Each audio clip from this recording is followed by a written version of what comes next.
Welcome to Where Parents Talk. I'm Lianne Castelino. Our guest today is a mom of two and an award-winning journalist who specializes in science, medicine, and parenting topics.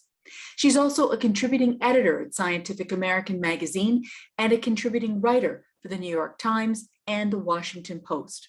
Melinda Wenner Moyer is also a first-time author.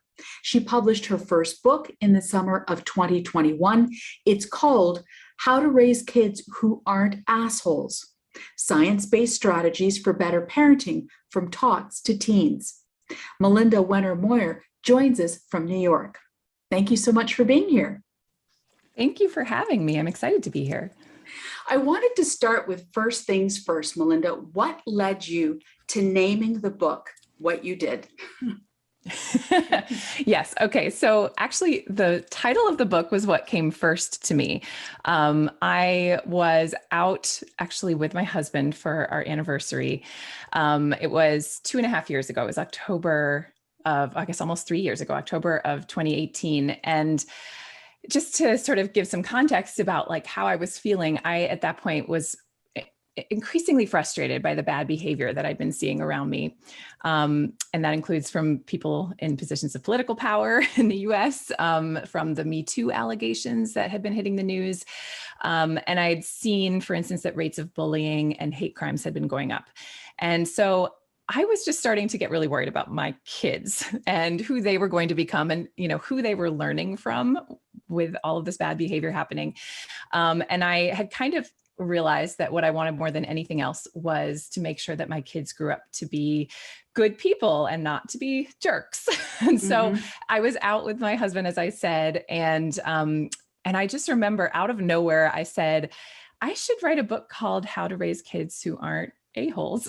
And then I looked at him. It was really funny because I had been wanting to write a book and I really couldn't settle on an idea. And at that moment I looked at him and he looked at me and he was like, I think that's your book. And I was like, I think that's my book too. And then the next morning I emailed my agent and there we have it. It's so fascinating to hear you say that. And I can totally understand that, for a lot of people, they might have the book first and it takes them forever to get to that title. But in your case, it was the reverse. And I guess in my mind, I'm thinking you must have been really, feeling compelled deeply and sort of troubled by what you were seeing around you. Was there a specific incident or was it a confluence of factors, as you described, over time that led you to say, you know what, this obnoxious behavior, this detestable behavior, someone's got to do something about it for the next generation?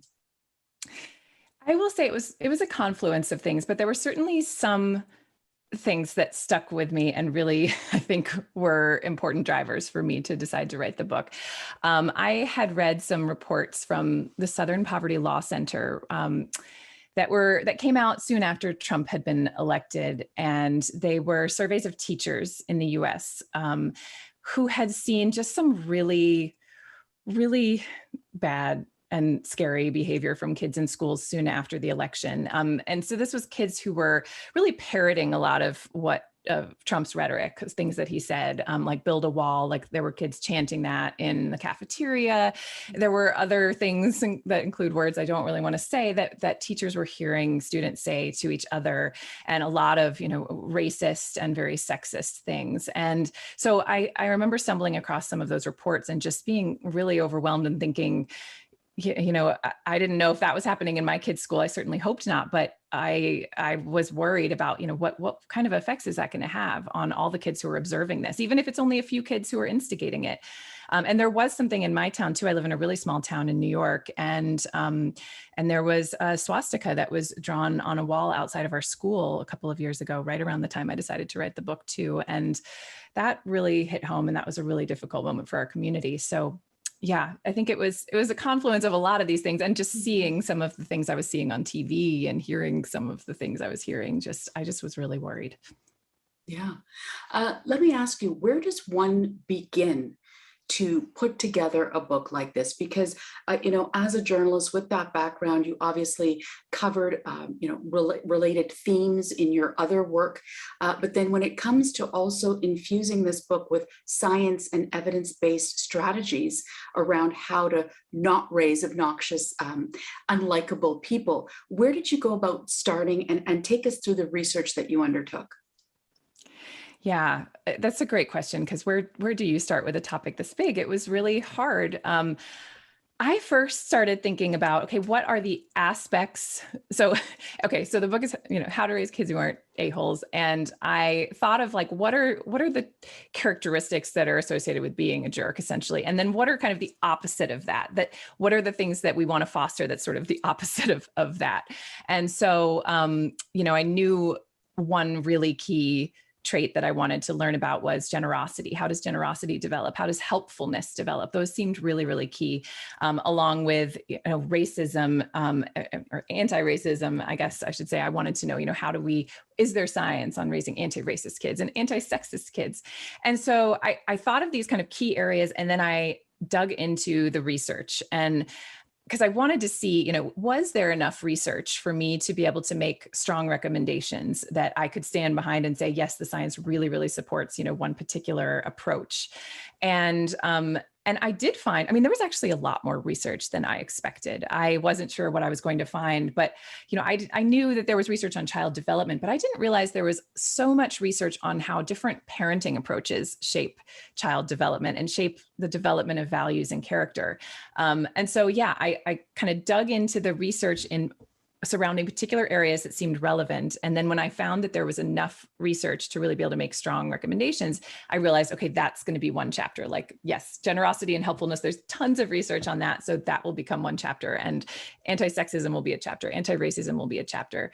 And I kind of did it that way. And then if I found things where I couldn't find a lot of interesting research, I thought, well, I can't really say much about that because I didn't want it to be based on theory. I really wanted everything to be based on evidence. So along those lines, can you give us examples of any of those topics that you just talked about, anti-racism, inclusion, motivation, and talk to us about what the science showed and what you discovered and you yourself learned through that research process? Yeah. Gosh, where to start? I guess, we could start with anti-racism because this is one where I think the research is surprising. It goes against, I think, a lot of parenting instincts for white parents in particular. From looking at the research, I understood there's, different kinds of research that you can look at. And one area of research is, really observing what do parents do when it comes to talking to kids about race or engaging with kids about race. And it was very clear that especially with white parents, the parents just don't talk about race. And they do that, I think, from a place of good intentions. They think, if I don't talk to my kids about race, then maybe they won't notice it. They won't notice skin color. They won't make a big deal out of it. And the idea is, we can just raise colorblind kids who just don't pay attention to race at all. And so the research was pretty clear that is how most white parents will raise their kids. Obviously, for parents of color or parents of children of color, that's very different because those parents need to have these conversations with their kids from an early age, often because their kids might be experiencing racism. So that's a whole nother issue. But I focused a lot on the research on white parents because I think white parents had the most to learn from what I was reading. So anyway, so white parents tend to espouse colorblind parenting. But when you look at the research, first of all, the research is very clear that kids, even babies, see race from a very young age. There's research showing that babies as young as 3 months old will spend more time looking at pictures of adults who share the skin color of their caregivers. So they're absolutely seeing differences in skin color from a very young age. And they also, kids, one of the things they're doing when they're toddlers, preschoolers, and up through the school age years is they're really trying to figure out what social categories matter in the world and why does the world look the way it does. And they notice, for instance, that there's very clear racial hierarchy in society. And so they see that most politicians and most people in positions of power are white. And they might notice in their own communities too that, the kids with the big houses in their school are more often white.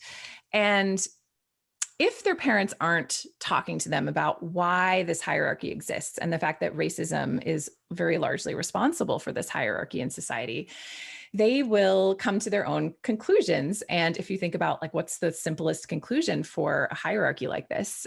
Some kids will say, well, maybe white people are just better or smarter. And this is obviously not the conclusion that we want our kids to have if we want to be raising anti-racist kids.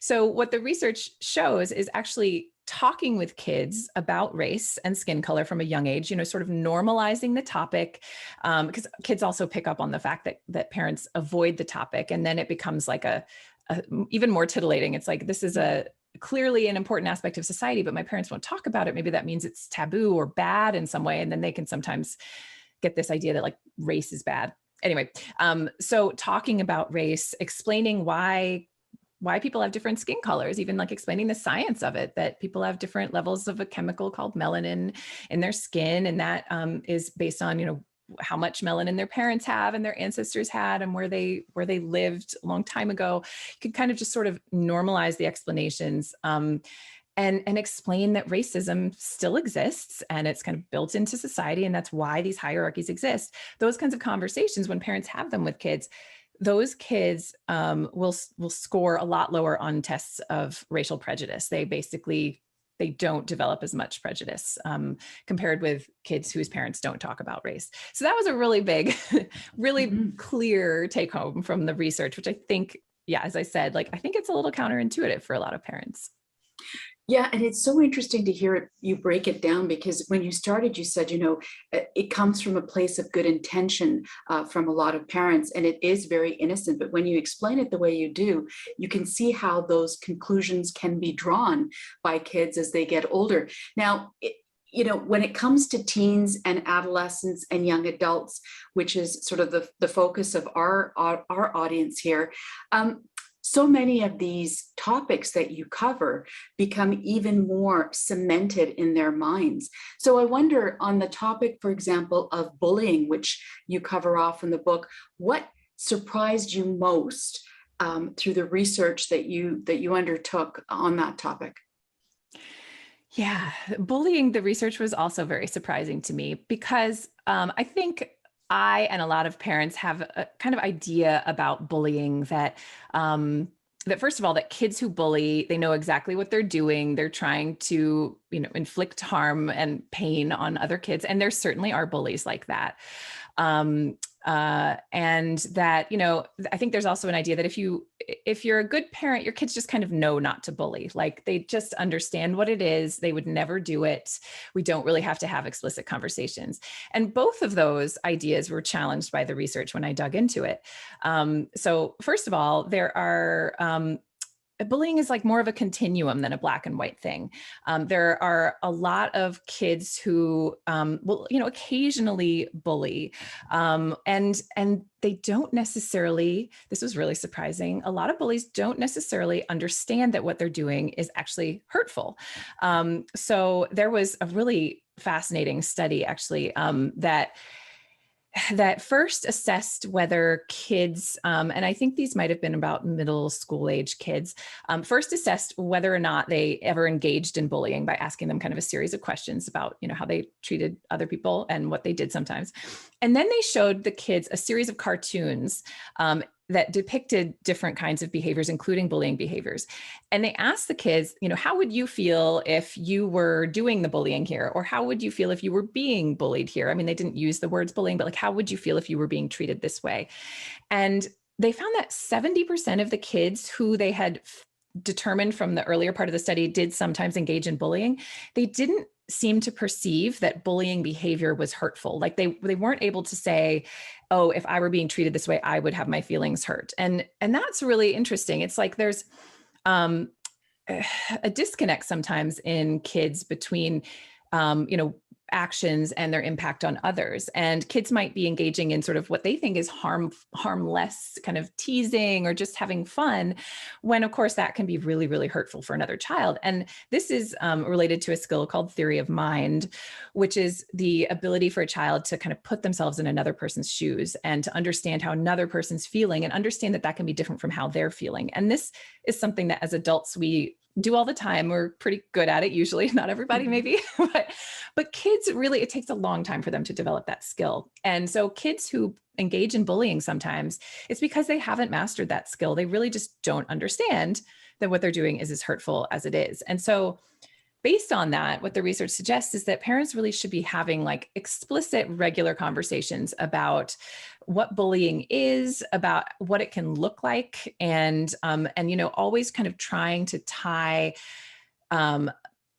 behavior and choices and actions to their effects on other people, and really try to make those connections explicit with kids, because they just don't always get it on a level that we think that they do, if that makes sense. It does. And, it stands to reason that if somebody doesn't know that something is wrong or potentially wrong, they're just going to continue doing it, sort of oblivious. When do those conversations ideally need to start? Gosh, I think that they should start from the time that, kids are toddlers and preschoolers. And you don't necessarily need to define bullying in a very, formal way with kids that age, but you can talk about, let's say a child feels hurt by what somebody else did. You can talk about, why is that hurtful to you? And why did that hurt your feelings? Why did that make you feel bad? And then kind of weave that into conversations down the line. If you see your child maybe not being as friendly as they could be to another child on the playground, you can say, hey, remember when that other child said that thing to you that made you feel bad? Well, I wonder whether this child on the playground now that you're not playing with might be feeling a little left out or might be feeling upset. And so, just constantly kind of trying to have these explicit conversations about that kind of bridge these ideas that like what you do and how you behave always has an effect on other people, even if you don't really intend it to, even if you're not trying to be hurtful. And also, I think one of the other really key insights from the research that was surprising and a little disturbing, a little worrying, I guess, for parents is that it seems that the parents of kids who bully are often the least likely to realize that their kids bully.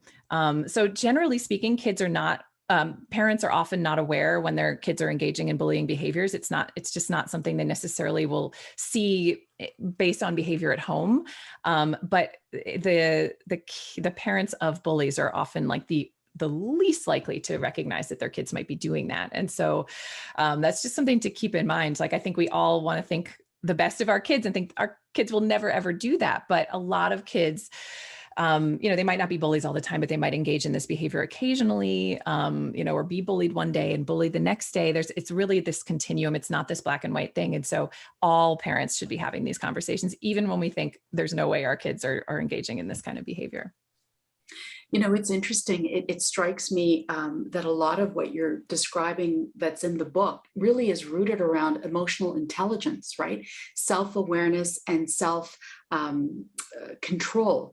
And I guess it's such a convoluted term, I guess, in many ways to explain to a child. Many adults are aware of it, but children certainly aren't. But that's what it sounds like to me. Is that a safe assessment for someone who hasn't read the book yet? Yes, no, I absolutely agree. A lot of it is really, a lot of the take homes in my book surround the idea of emotional intelligence and the things we can do as parents to boost it and to help our kids develop it. And a lot of that, honestly, is like talking about feelings all the time, like not all the time, but as much as you can, allowing your kids to have feelings, talking about your own feelings. The more we talk about feelings and emotions, the better our kids are able to understand feelings, recognize feelings in others, understand, how actions can affect feelings. And this is all part of emotional intelligence, a very important part. So yeah. And that's true of teens too, like letting your teenagers have their big feelings, even if we don't understand them. But, saying, wow, you seem really upset today. And just sort of letting them have those feelings, being there if your kids want to talk about them. They don't always, I know, but just sort of giving them that ability, like I think that a lot of parents, sometimes we don't like negative feelings. We don't like our kids to have them. And we almost shame our kids for having them, or we say like, why are you so upset? This is not a big deal. We kind of belittle their feelings. And when we do that, it makes it harder for our kids to develop that emotional intelligence. That's very true. So, Melinda, you and your husband are both journalists and you're both parents. You've got two kids who are 7 and 10 years old.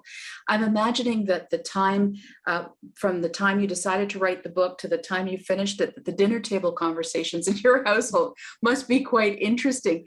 I wonder, first of all, like, what, if any, impact did writing this book and everything you learned, how did that influence how you parent and your parenting approach?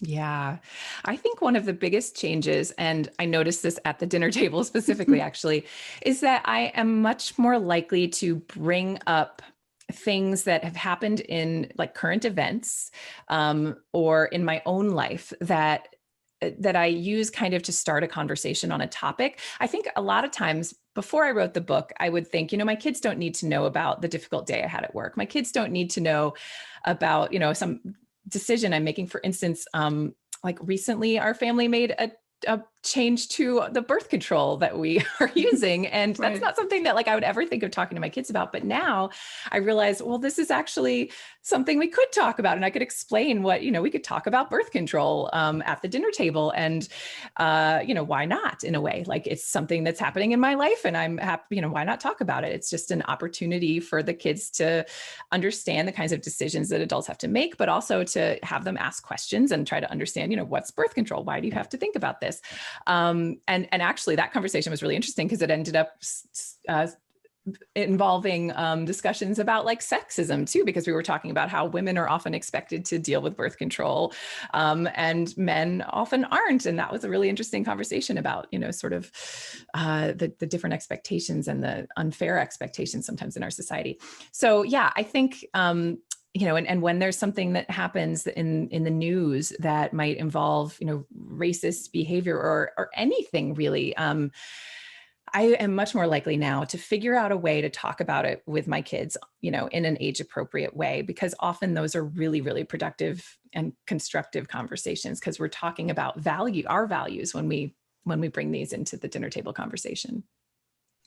Age appropriate. Those are such I know. key words to what you just said. And I applaud you for that example of birth control and at the dinner table, because you're right. I mean, 99% of parents would absolutely not conceive, which is, pardon the pun, of broaching that topic at the dinner table. But what you just described is that it organically led to other things that you were able to educate them on or open their eyes on, which I think is so interesting. Yeah. I mean, it certainly can be uncomfortable. And I sometimes struggle with how do I explain this to my kids? But sometimes, and they ask me questions sometimes, and I do say like, I'm not sure how to answer that right now. And so it's okay. I think it's okay to have these conversations, even if you don't think you have all the answers, even if you're kind of scared about what your kids are going to ask. You can always say, I don't have the right answer for you right now, but let me get back to you. And then you could think about it or do some research on how to frame it. And then, the next day say, okay, well, now I'm ready to answer your question. So it's okay to be nervous and not have all the answers. And it still can be a very constructive experience, I think. For sure. I want to talk to you about a couple of other themes that you cover off, and you alluded to one of them earlier, but it's around generosity and a giving spirit. What did you learn in that area?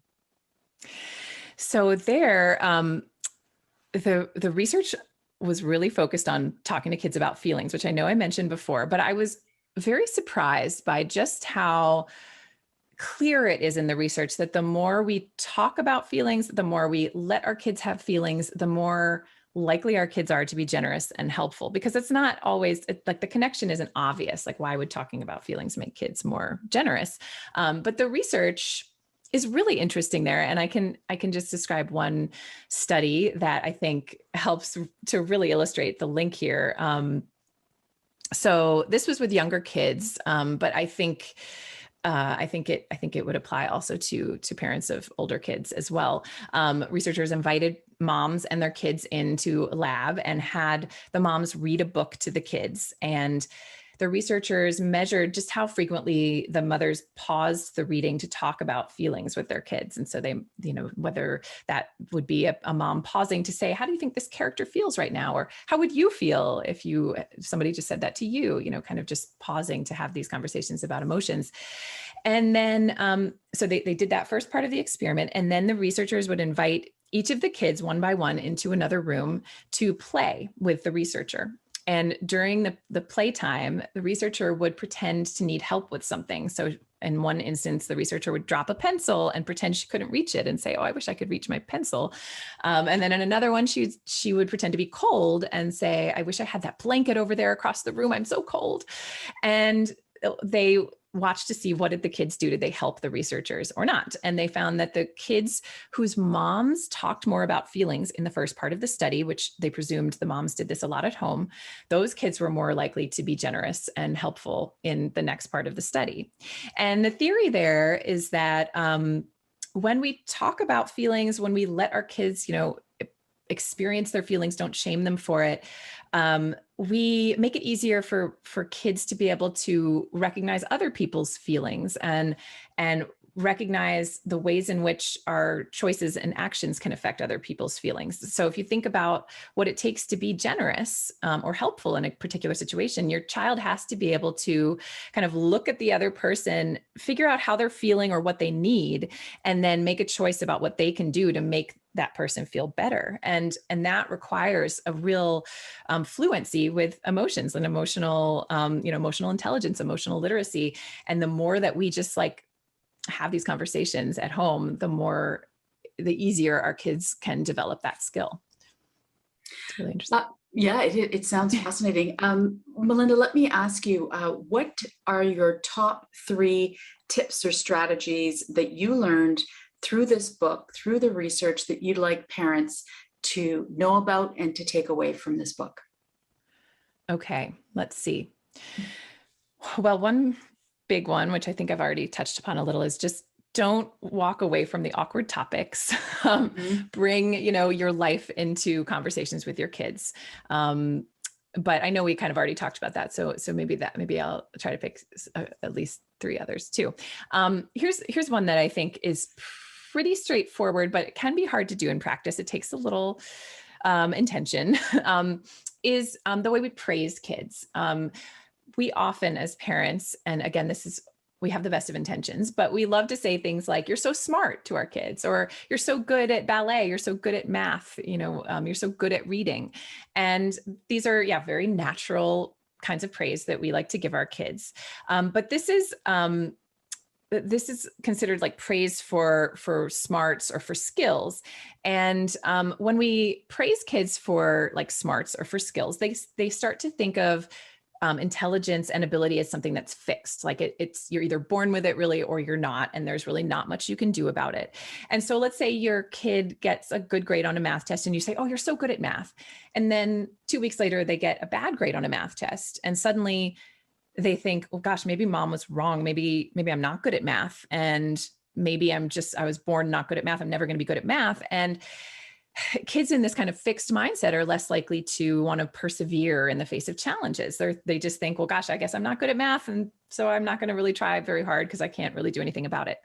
If, on the other hand, instead of praising for smarts or for ability, you praise for effort and you tie effort to outcome. So let's say, again, your kid gets a good grade on a math test and you say, oh, it must have been because you worked so hard. It must have been because you studied so hard. And and you kind of foster this idea that ability is something that grows with effort, and smarts are something that grow with effort.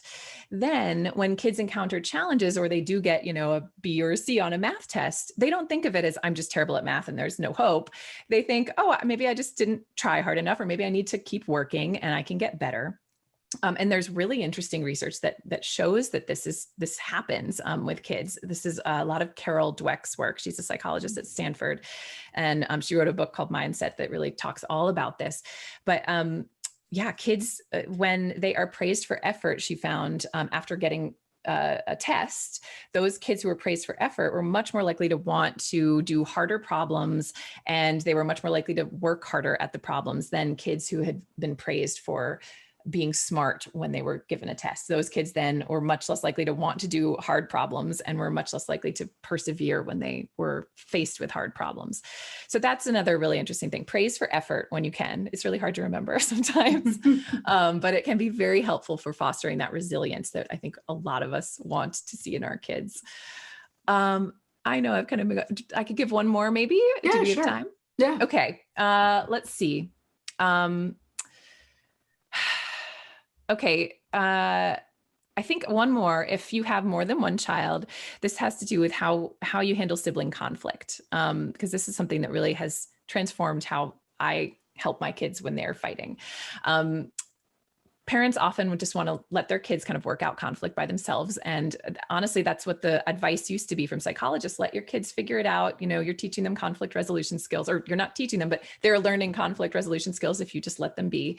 But research then found that that's not always what happens. Often when we just let our kids work out conflicts, the more dominant child will win. And sometimes based on physical force or coercion. And so in those instances, our kids are not really learning how to, constructively handle conflict. They're learning that like physical force sometimes is a good way to resolve conflict. Mm-hmm. So what researchers now suggest parents do is they mediate conflict when kids are fighting. So instead of either letting the kids be or kind of being a referee where you say, decide what should happen, you go in when your kids are fighting and you say, oh gosh, okay, you guys are really upset. Let's take a minute. Let's take some deep breaths. Let's, if they're fighting over something, you kind of like take whatever they're fighting over. And then you actually try to sit down with them and you ask each child to say what happened, why they're upset, share their feelings. You again are kind of letting them, you're validating their feelings, you're acknowledging their feelings. And when you do this and you let each child say their perspective and how they're feeling, the other child gets to hear the perspective of their sibling. And that can be very, very useful for fostering this theory of mind skill that we've talked about. It really helps kids, develop the ability to take another child's perspective because they're literally hearing their sibling's perspective. And then once everybody's had a chance to sort of air how they feel, what their perspective is, you as a parent kind of help them brainstorm a cooperative solution. This sounds like a lot of work, and it can be the first couple of times, but I have done this with my kids and they are now much more likely to kind of cooperatively figure out, what's a solution, like a compromise essentially, than they used to be. They're much more likely to sort of sit there and think of the other child's perspective and think, okay, well, how about maybe we could try it this way, or maybe we could do this. And so that's really been very, very helpful for our family. And I know because there's clinical trials on this approach that it's been very helpful for other families too. Wow. Tons of incredible advice and just the descriptions and anecdotes that you shared there, Melinda. It just illustrates a slight change in approach and in mindset as parents that can have such a deep impact as you described, not just in that moment, but moving forward. Thank you for sharing your time with us today. The book is called How to Raise Kids Who Aren't Assholes: Science-Based Strategies for Better Parenting from Tots to Teens. Melinda Wenner Moyer, it has been a pleasure. Thank you so much.